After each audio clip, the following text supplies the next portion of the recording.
That one, we could have gotten at least, a couple dozen pay-per-views out of that one right there. Okay. Now, your lead-in to most of your speeches is the #1 provider in box entertainment on subscription network. Was there a sense of satisfaction that HBO closed their doors, given that you overwhelmed them with your scheduling and? Look, maybe a tiny little bit, but really, it's overwhelmed. It's never, our goal to put anybody out of business, and I do think a lot about, there's a lot of talented people over there that are really hardworking, who are committed to the sport. It's an unfortunate that an executive decision, it has an impact, such a big impact on those people. But they're talented people. There's a lot of people in the sport, a lot of new networks. They're going to land on their feet. And there's still lots of competition. One network goes out, they've got a long history, but there are plenty that are coming in.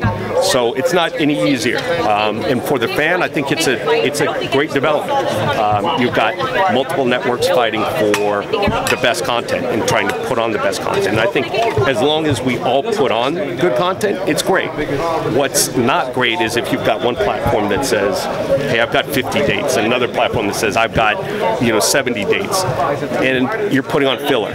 Because at that point, that hurts all of us. If some people are just putting on fights for the sake of putting on fights, that's not a good thing. And that waters down.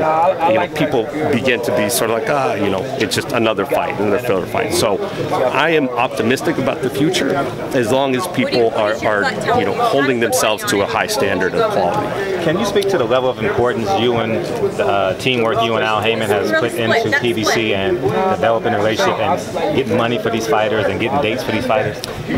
Trust is always an important thing when you're negotiating a deal, when you're doing business with somebody. I mean, you can only look at Mayweather Pacquiao and all of the politics around that, and a lot of it had to do with, I think, distrust. It's just my personal theory. I'm not pointing at anyone in particular.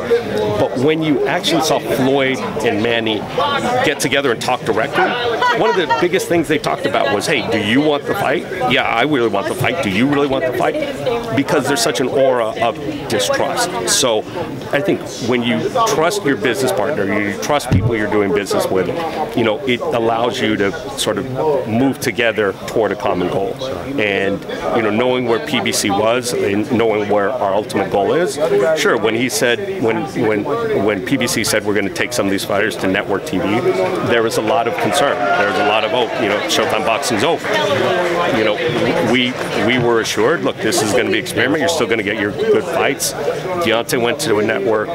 Keith Thurman went to a network. Arrow went to a network. But ultimately, it came back for their biggest fights on Showtime, and it's worked out, I think, to the benefit of everybody. My last question: how soon can we expect the undercard announcements? I would say probably within week to 10 days. There've been a lot of rumors. One particular rumor which had a superstar undercard, which, as a fight fan, I'd love to see it. It's clear that it's important that everybody understands that it's just not financially viable.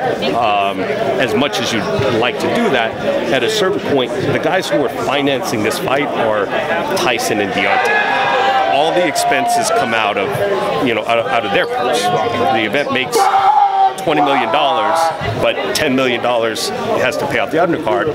That's a value choice that they have to make. So I'm not saying that they're disapproving that. It's a financial reality. You want as an attractive as an undercard as you can without pushing the financials out of whack. Can you throw us a teaser? I'd love to, but how tall is he? How tall is he? Is he bald? He got hair now. I'd say, yeah. Long hair? Yeah. Is he from Florida? A fade. He's got a fade. He's got a fade. He got a fade. He's got a fade. So you start working on that. Appreciate it. Okay. All right. You got it. Thanks, guys. Stephen, Dave Schmolten, the Schmo, you're the pro. Okay.